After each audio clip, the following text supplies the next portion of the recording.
পানির উপর ভাসমান স্টেডিয়াম যেন এক টুকরো আর্জেন্টিনা।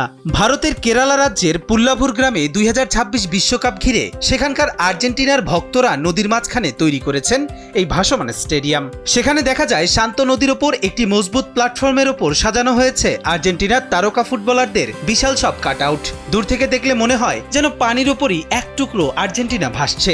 এটি কোনো হুট করে নেওয়ার সিদ্ধান্ত ছিল না, মাসের পর মাস পরিকল্পনা আর পরিশ্রমের ফসল এই আয়োজন।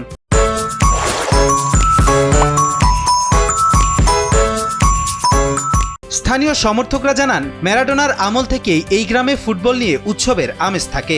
গতবারের চেয়েও ব্যতিক্রমী কিছু করতে চেয়েছিলেন তারা। 2022 বিশ্বকাপেও বিশাল কাটআউট বসিয়ে বিশ্বজুড়ে নজর কেড়েছিল এই গ্রাম।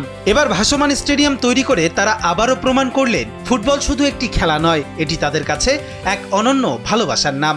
সোশ্যাল মিডিয়ায় এই ভাসমান স্টেডিয়ামের ভিডিও মুহূর্তেই ভাইরাল হয়। কেরালা থেকে উঠে আসা এই অকৃত্রিম ফুটবল প্রেম এখন সাড়া জাগাচ্ছে পুরো বিশ্বে। ছোট্ট এই গ্রামটি আজ পরিণত হয়েছে ফুটবল প্রেমীদের এক তীর্থস্থানে।